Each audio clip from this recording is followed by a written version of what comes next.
आज तक रेडियो सुनता है सारा जहां।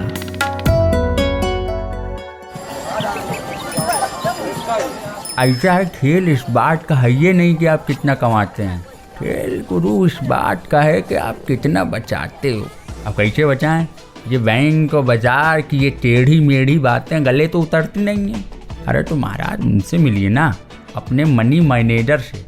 आपके बटुए से जुड़ी हर सलाह एकदम मुफ्त। और शायरी सुनिए, पैसे से जुड़ा है कोई भी शक, आस्क बेझिझक। मनी मैनेजर, बात बचत की, हर शनिवार आज तक रेडियो पर। मान बनाओ, कत्ता ज़्यादा रखना।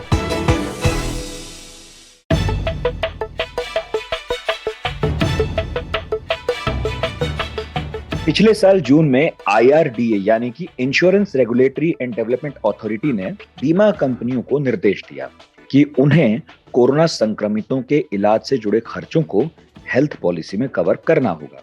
इस आदेश के पीछे की कहानी क्या थी, ये भी जान लीजिए। जब कोविड की दूसरी लहर आई तो ऐसे ढेरों मामले थे जब हमने देखा कि पॉलिसी होल्डर्स ने शिकायत की कि भाई कंपनियां जो है क्लेम के नाम पर हमको ठेंगा दिखा रही। फिर IRDA को यह आदेश लाना पड़ा। कुछ गाइडलाइंस थी तब जिन्हें फॉलो करना था और फिर क्लेम करना था। अब खबर यह है कि इन नियमों में भी बदलाव हुआ है। कुछ बीमा कंपनियों ने नई शर्तें जोड़ दी हैं।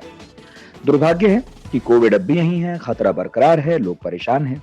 इंश्योरेंस एक ऑप्शन ही नहीं है बल्कि बढ़िया ऑप्शन है, और हमने मनी मैनेजर में इसकी जरूरत पर खास तौर पर बहुत जोर दिया, आपने सुना भी होगा। तो आज हमने सोचा कि जो नियम बदले हैं, जो कॉम्प्लिकेशंस पैदा कर रहे हैं, कुछ कंफ्यूजन पैदा कर रहे हैं, उन्हें लेकर एक क्लैरिटी आए। तो हमने सोचा कि अपने फाइनेंशियल एक्सपर्ट से पूछते हैं हर वो सवाल जो हमारी दुविधा को बढ़ाए हुए है। तो नमस्कार, आदाब, मैं हूं नितिन ठाकुर और आप सुन रहे हैं रुपये पैसों से जुड़ा podcast money manager. Money manager में आज फिर से बात हेल्थ इंश्योरेंस की, लेकिन ज्यादा केंद्रित करेंगे हम कोविड से संबंधित इंश्योरेंसेस पर। तो आज हमारे साथ हैं दो एक्सपर्ट, फाइनेंशियल एक्सपर्ट हैं हमारी स्वाति कुमारी। स्वागत है मैम आपका। Thank you so much Nitin. और इस एपिसोड के लिए हमारे साथ बतौर एक्सपर्ट जो हैं, खास तौर पर जुड़े हैं Tejas Shah. Tejas life health and disability insurance expert हैं। आपका भी स्वागत है sir. Thank you Nitin ji. तो मुद्दे की बात शुरू करें इससे पहले इस हफ्ते की business headlines of the week की बात कर लेते हैं और स्वाति के कमेंट ले लेते हैं। तो पहली हेडलाइन है स्वाति, शेयर बाजार खस्ता हाल है और ये खबरें जा नहीं रही हैं लगातार। हमने पिछले हफ्ते भी इस पर बात की। अब हफ्ते के आखिरी दिन भी यानी कल भारी गिरावट देखने को मिली। तो कब ये सुस्ती जाएगी? देखिए, सुस्ती तो पता नहीं कब जाएगी, ये चीज तो कोई प्रेडिक्ट नहीं कर सकता है नितिन। लेकिन आज इस पूरे हफ्ते इनफैक्ट बाजार सिर्फ सोमवार को आई थिंक ग्रीन में बंद हुआ था। उसके सोमवार को निगेटिव में बंद हुआ था, इनफैक्ट रेड में था। उसके बाद 3 दिन इसमें बढ़ोतरी देखने को मिली और फिर फ्राइडे को हमने इसमें तेज गिरावट देखी है। ये गिरावट बेसिकली आई कहाँ से? ये आ रही है अमेरिकी बाजारों से। अब अमेरिका में जो कंज्यूमर इन्फ्लेशन डेटा रिलीज हुआ था थर्सडे को, वो आया है 7.5% जनवरी में, और ये 40 साल का नितिन सबसे बड़ा नंबर आप इसको कह सकते हैं। जो एस्टिमेट लगाया था, सबसे ज्यादा महंगाई अमेरिका में इस साल देखने को मिली, 40 साल में नहीं थी।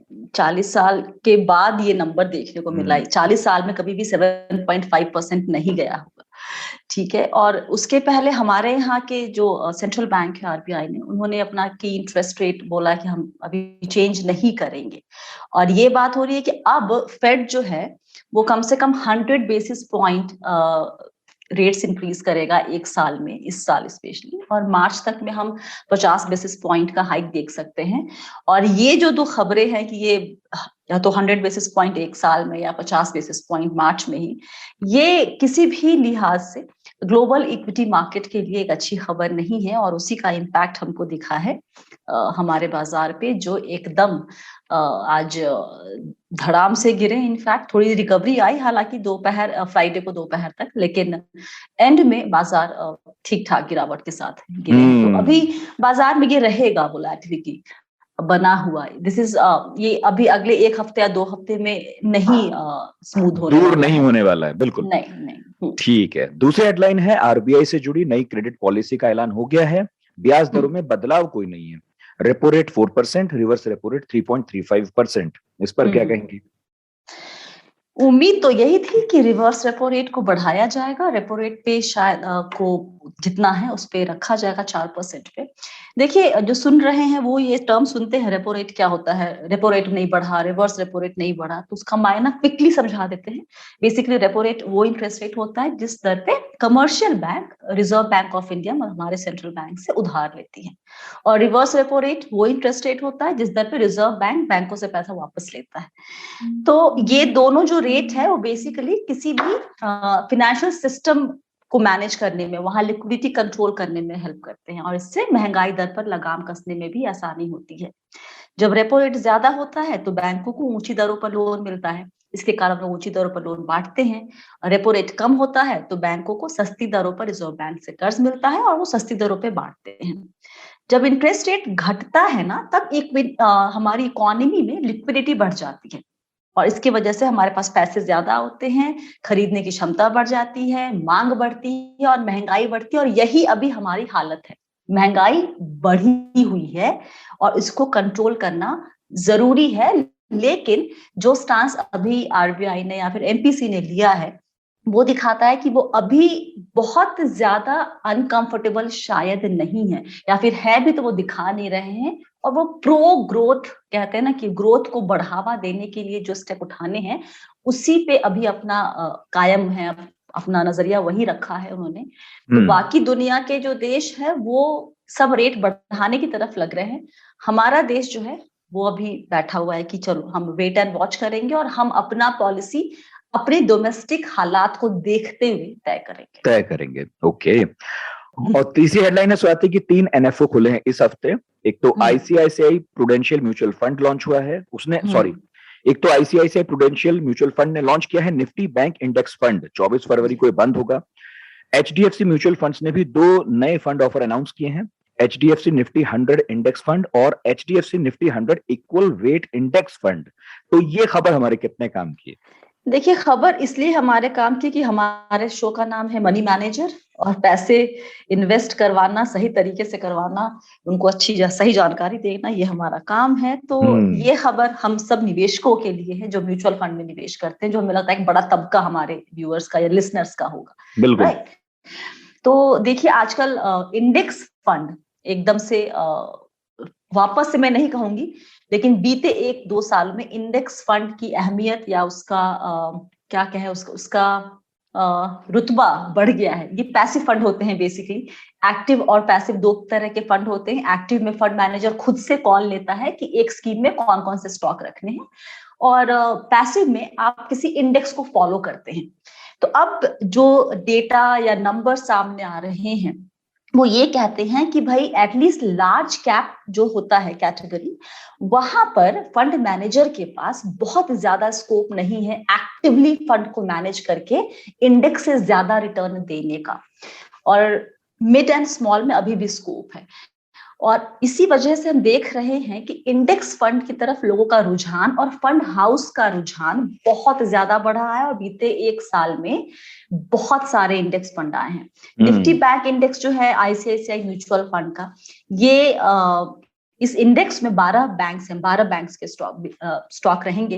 आपको यहाँ पे आईसीआईसीआई से लेकर इंडसइंड बैंक के स्टॉक मिलेंगे, कोटक से लेकर एचडीएफसी बैंक, लेकिन 12 ही रहेंगे उसमें। तो बहुत ही कॉन्सेंट्रेटेड पोर्टफोलियो होगा। तो जरा गौर करना होगा निवेशकों को, इसमें निवेश करने के पहले ध्यान दीजिएगा, क्योंकि जितना ज्यादा कंसंट्रेशन उतना ज्यादा रिस्क रहेगा हमेशा। Nifty 100 again it's a large cap stocks का एक पोर्टफोलियो, 100 स्टॉक का। इसमें तो कोई ज्यादा दिमाग लगाने वाली बात नहीं है यहाँ पे हालांकि, लेकिन जो दूसरा है, आई एम सॉरी, ये मेरे यहाँ ना मेरा फोन खराब हो रखा है, सॉरी, आई विल स्टार्ट। हाँ। जो दूसरा है HDFC Nifty 100 equal weight index, ये वेरिएंट है निफ्टी 100 इंडेक्स का। और इसमें क्या होता है, फर्क दोनों में इतना ही, दोनों में 100 स्टॉक रहेंगे, लेकिन निफ्टी 100 इंडेक्स में वेटेज अलग अलग होता है स्टॉक का। निफ्टी 100 इक्वल वेट इंडेक्स में रहेंगे 100 स्टॉक, लेकिन सबको इक्वल वेट दिया जाएगा, मतलब उनका जो एलोकेशन होगा पोर्टफोलियो में वो इक्वल होगा और उसका इम्पैक्ट रिटर्न पे देखने को मिलता है। तो अब ज्यादा ऑप्शन है निवेशकों के पास इंडेक्स फंड में, चुनने के लिए तो अपनी रिस्क लेने की क्षमता के हिसाब से, अपने गोल के हिसाब से सेलेक्ट करें।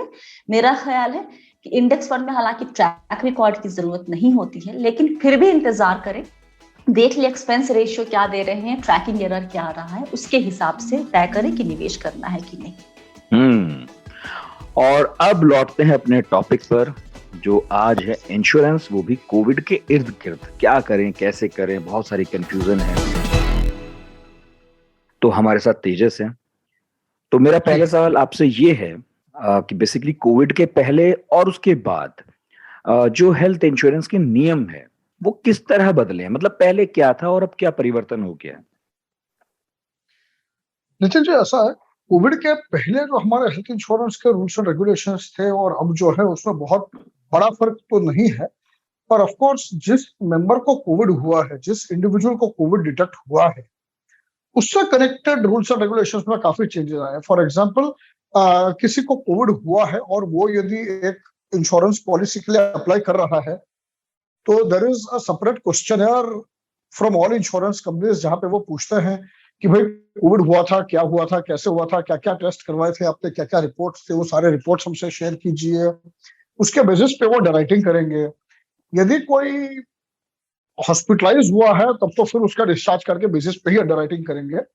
और यदि कोई होम क्वारंटाइन था तो 90 डेज का क्लियर वेटिंग पीरियड सारे इंश्योरेंस कंपनीज ने रख दिया है, लाइफ इंश्योरेंस हो या हेल्थ इंश्योरेंस हो।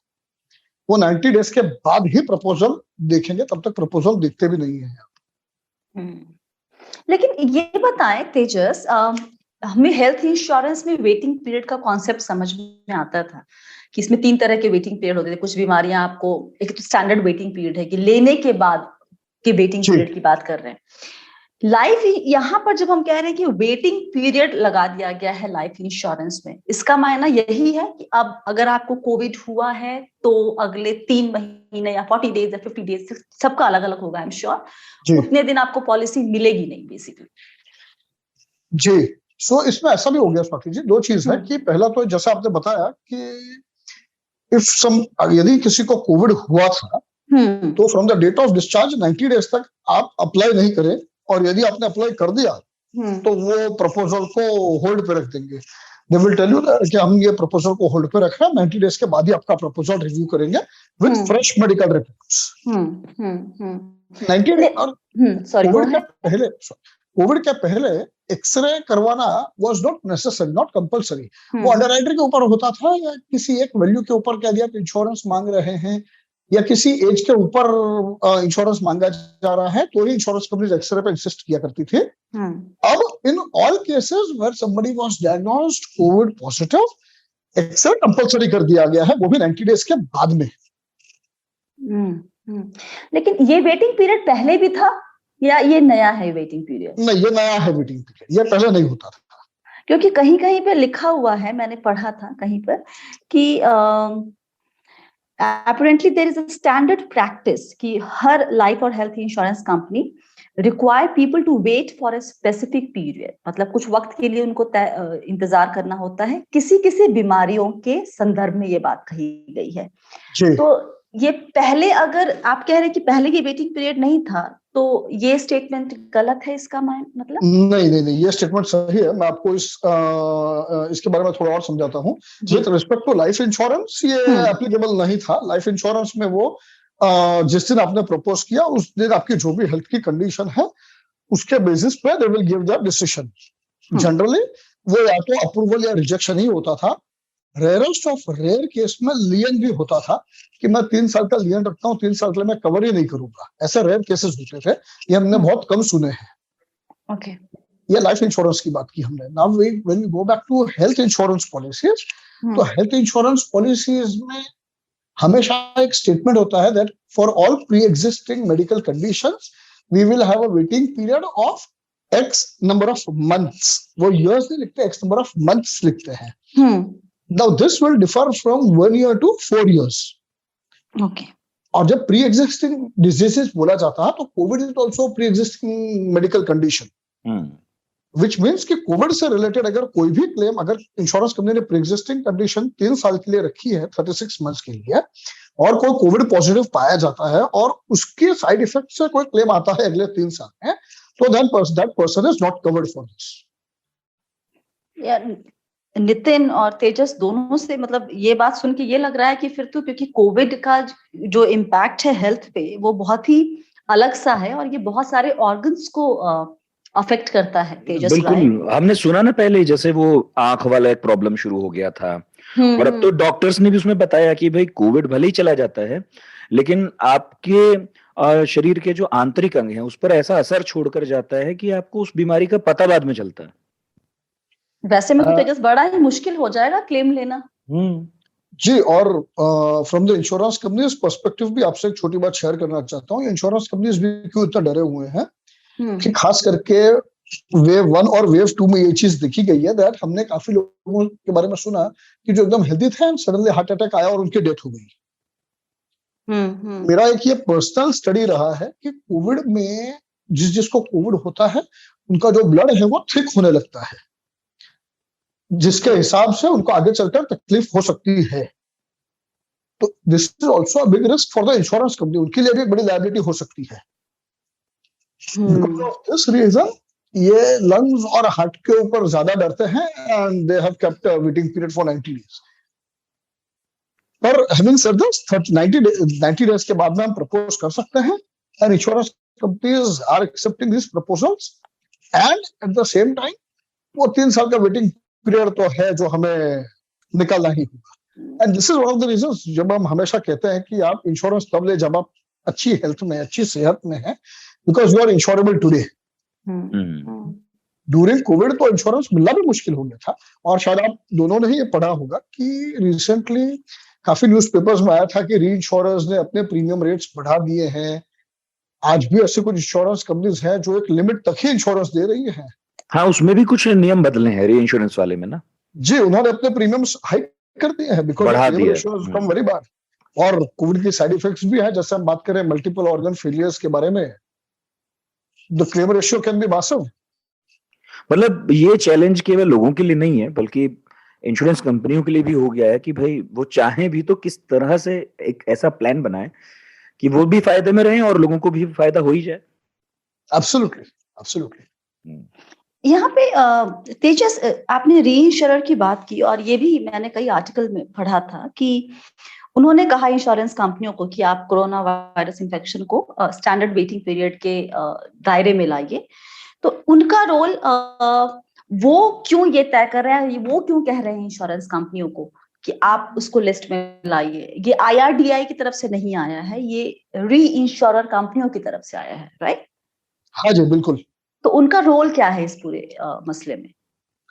क्या होता है Swati ji, as an insurance company आप ये समझे कि मैं एक इंश्योरेंस कंपनी हूँ और आप मेरे पास इंश्योरेंस लेने आए हैं। आप मुझे बोलते तेजस मुझे 2 करोड़ का इंश्योरेंस दे दो आप, तो मेरी खुद की एक रिस्क लेने की क्षमता है। एक लिमिट तक का मैं रिस्क खुद पे रख सकता हूँ, बाकी का जो रिस्क है वो मैं री इंश्योरर के ऊपर डाल देता हूँ। तो ऐसे केस में व्हेन अब आज आप भी जानते हैं ऐसे बहुत कम लोग हैं जो 5, 10, 15, 20 लाख के इंश्योरेंसेस लेते हैं। ज्यादा करके जो इंश्योरेंसेस है they are at least for a minimum of 50 lakh and above. और हमारी यहाँ की जो इंश्योरेंस कंपनीज हैं उनकी एवरेज रिस्क टेकिंग कैपेसिटी वो 15 लाख रुपए से लेकर 50 लाख रुपए तक की ही है।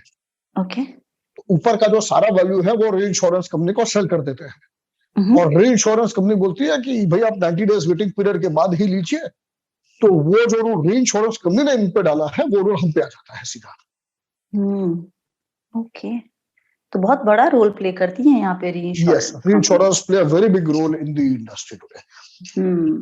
ये शायद आपके मैं एक और बात आपसे शेयर करना चाहूंगा। जैसे हम ये बात कर रहे हैं कि री इंश्योरर ने कुछ कंडीशंस रखी हैं, उसी तरह री इंश्योरर्स ने कुछ प्रोडक्ट्स भी होल्ड पे रख दिए हैं। फॉर एग्जांपल कुछ हेल्थ इंश्योरेंस कंपनीज ऐसे भी हैं जो इंटरनेशनल कवर लाना चाहती थी या बड़े पैमाने पे इंटरनेशनल कवर लाना चाहती थी इंडिया में।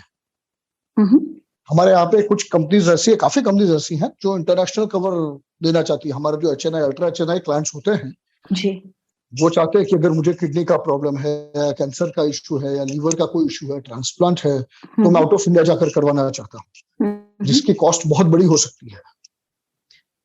काफी इंश्योरेंस कंपनीज ने ये प्रपोजल रखे थे बट वो सारे के सारे प्रपोजल आज करीबन 1.5 ईयर 2 साल से पेंडिंग पड़े हैं, वो अप्रूव ही नहीं हुए हैं, और अप्रूव इंश्योरेंस कंपनी ने खुद ने भी वापस ले लिया है। मतलब किस तरह के प्रोडक्ट बाजार में आएंगे इंश्योरेंस के, हेल्थ और लाइफ दोनों के, इसको तय करने में री इंश्योरर का बहुत बड़ा रोल होता है। दिस इज व्हाट बहुत बड़ा रोल होता है। आईआरडीए के साथ में री इंश्योरर भी प्रोडक्ट्स को अप्रूव करता है, उसके बाद ही वो प्रोडक्ट्स मार्केट में आएंगे। अच्छा, और ये जो वेटिंग पीरियड है आया है अभी तेजस, ये होम क्वारंटीन केस और हॉस्पिटलाइजेशन केस दोनों के लिए अलग अलग है? नहीं, ये वेटिंग पीरियड तो 90 डेज का स्टैंडर्ड वेटिंग पीरियड इन्होंने रखा है for life insurance policies. Health insurance but ये सब्जेक्ट टू मेडिकल अंडरराइटिंग, पर वो भी 90 डेज के बाद ही आप प्रपोज कर सकते हैं। यदि होम क्वारंटाइन है तो 90 डेज के बाद में प्रपोज करें वो एक्सेप्ट हो जाता है। बट यदि कोई हॉस्पिटलाइज्ड है तो डिस्चार्ज कार्ड और इंडोर केस पेपर्स को स्टडी करने के बाद ही इंश्योरेंस कंपनी डिसाइड करेगी वो ये रिस्क लेना चाहती है या नहीं।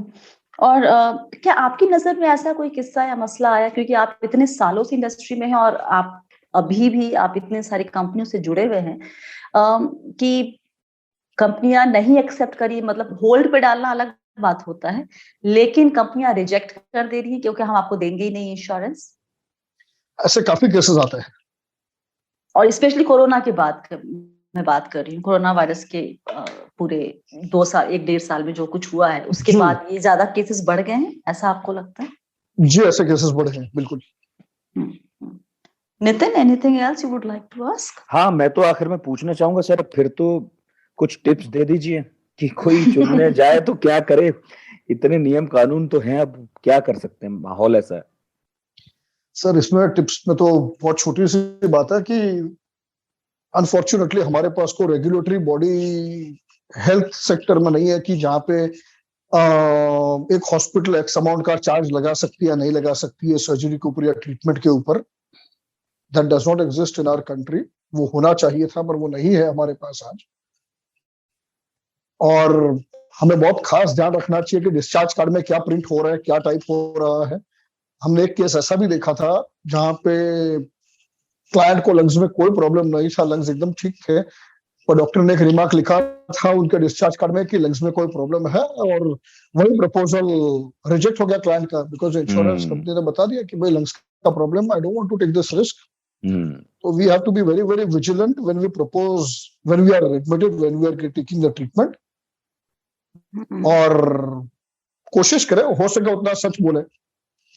Be very, very transparent when you share your medical history. Please, please do not try to hide your medical history. ये बेसिकली अब आगे कुआं पीछे खाई वाली सिचुएशन हो गई है। आप सच बोलेंगे तो आपको पॉलिसी नहीं मिलेगी, झूठ बोलेंगे तो क्लेम नहीं मिलेगा। तो ये तो आ गई। मैं स्वाति इसमें छोटी सी बात ऐड करना चाहूंगा जी। पॉलिसी ना मिले ना वो चलेगा, कम से कम आपको मालूम तो है that you are not insured. Correct. वहां आप प्रीमियम दे देंगे इंश्योरेंस कंपनी को विद एन इंटेंशन कि मेरा इंश्योरेंस है, और जब क्लेम आए तो आपको क्लेम ही ना मिले तो आपका बहुत बड़ा नुकसान हो जाएगा ना। Absolutely, absolutely. और कुछ आखिर में जोड़ना चाहें तेजस जी? बस सर एक ही बात, please be very very transparent while you take an insurance policy, that will ensure that your claim is honoured. Yes, thank you so much. बहुत बहुत शुक्रिया तेजस जी आपका। Thank you Nitin ji, thank you Swati. और अब आखिरी सेगमेंट की तरफ आगे बढ़ते हैं। स्वाति हमारे साथ हैं और आखिरी सेगमेंट है क्लोजिंग बेल, लेकिन बहुत इंपॉर्टेंट। तो बताइए स्वाति, किस किस बात पर नजर रखनी होगी इस हफ्ते?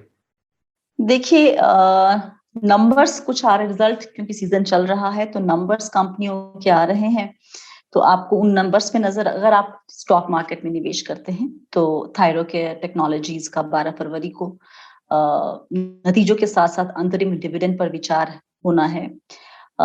सोमवार 14 फरवरी वैलेंटाइंस डे है। अच्छा, बाकी लोग तो बड़े खुश होते हैं जो इश्क में होते हैं, तो हो सकता है अभी होप कि उस दिन बाजार भी थोड़ा सा खुश हो जाए और अच्छा गुलाबी हो जाए, गुलाबी हो जाए लाल से। और उस दिन भी कुछ रिजल्ट आने वाले हैं। कुछ ऐसा बड़ा नाम मेरी नजर में फिलहाल नहीं है, लेकिन कुछ नंबर्स आएंगे, आप उस पर नजर रखेंगे। हमारे WPI इन्फ्लेशन नंबर्स आएंगे YOY, और सीपीआई नंबर्स आएंगे, साथ ही जापान के जीडीपी नंबर्स भी आएंगे। और आपको नजर रखनी है यूएस इन्फ्लेशन पे, यूएस में क्या चल रहा है, वहां के बॉन्ड मार्केट में क्या चल रहा है, क्योंकि सबका इम्पैक्ट हमारे ऊपर पड़ेगा।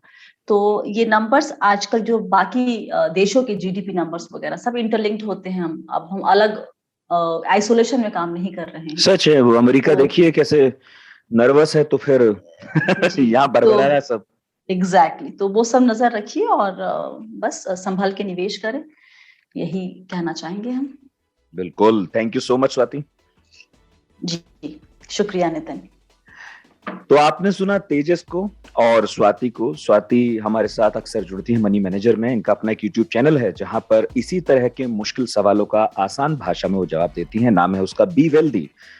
तो आपने जो कुछ सुना इसके बारे में यदि कोई सवाल हो प्लीज भेजिएगा, हम उसका जवाब तक जरूर पहुंचाएंगे। इसके अलावा आपके पास कोई टॉपिक हो जहां आप चाहते हैं उस पर बात होनी चाहिए, वो भी बताइएगा। और बताएंगे कहाँ? radio@aajtak.com पर। और व्हाट्सएप नंबर है 9953323303। इस शो को प्रोड्यूस किया है रोहित त्रिपाठी ने और साउंड मिक्सिंग की है अमृत रेगी ने। मुझे इजाजत दीजिए, स्वाति को इजाजत दीजिए, तेजस को भी इजाजत दीजिए और अपना बहुत ख्याल रखिए। अगले शनिवार फिर हाजिर होंगे मनी मैनेजर में। सुनते रहिए आज तक रेडियो।